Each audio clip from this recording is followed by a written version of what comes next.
Hi, my name is Jahliyah Spells, Hi, my name is Taviana Smith. and today our topic is on Michelangelo versus Leonardo da Vinci's art styles.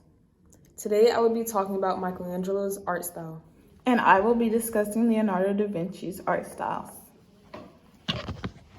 Michelangelo was an Italian sculptor, painter, architect, and poet of the High Renaissance. He was born in Caprice, Michelangelo, Italy, on March 6, 1475. He died in Rome on February 18, 1564. Michelangelo was considered the greatest living artist in his lifetime, and ever since then, he has been held to be one of the greatest artists of all time. A number of his works in painting, sculpture, and architecture rank among the most famous in existence. The frescoes on the ceiling of the Sistine Chapel are the best known of his works today. The Sistine Chapel had great symbolic meaning for the papacy as the chief consecrated space in the Vatican, used for great ceremonies such as electing and inaugurating new popes. Michelangelo was asked to add 12 large figures on the ceiling. He produced 7 prophets and 5 civilians.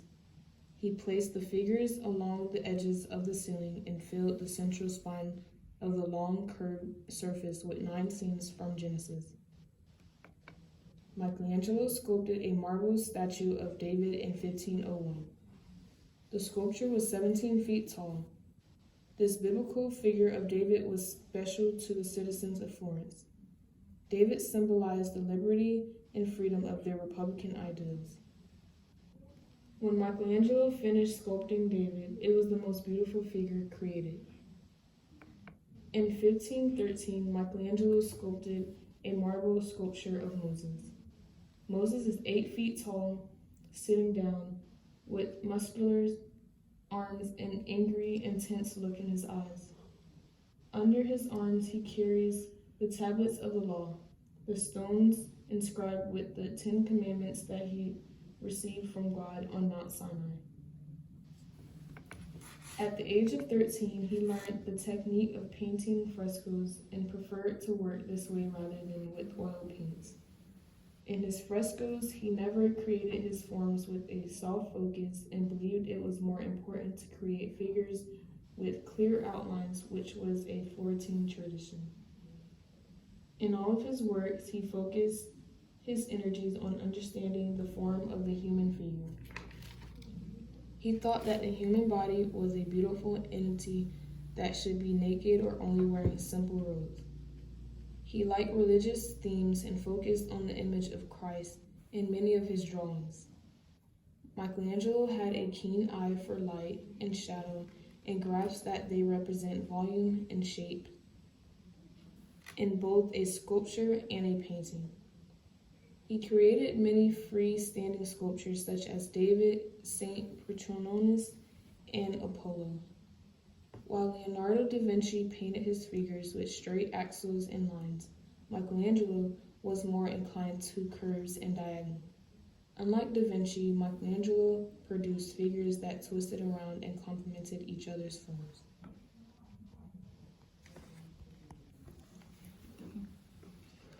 So Leonardo da Vinci, one of the famous artists at the time as well. He was born April 15th, 1452 in Antino, Italy. He is among the most influential artists in history, having left a significant legacy not only on the realm of art, but also in the realm of science as well. Da Vinci lived in the golden age of creativity, among such contemporaries as Raphael and Michelangelo. In the years from 1477 to 1499, he focused on religious subjects, but he also took portrait commissions as they came as well.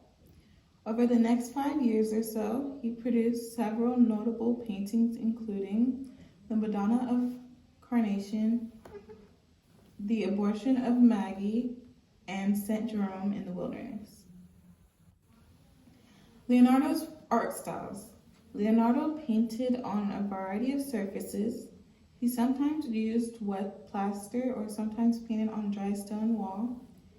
He usually used handmade oil paints from brown pigments, Later in his life, he learned to use tempera from egg whites and worked on canvases, boards, or again stone, if he was painting a mural.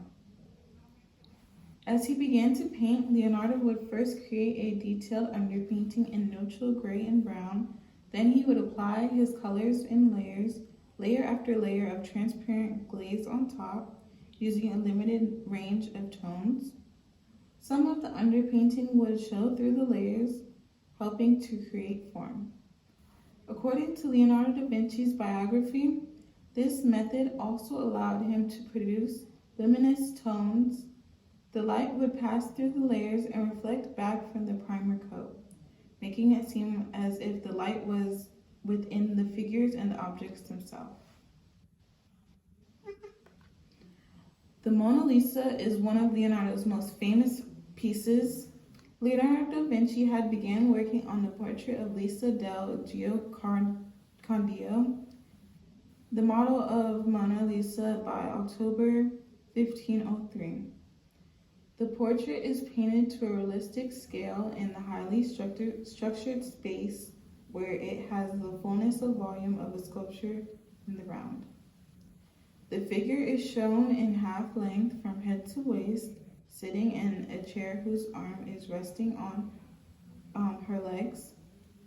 She's resting her left arm on the arm of the chair, which is placed in front of Laga, suggested to be parapet behind her, and the two fragmented columns framing the figure and forming a window looking over the landscape.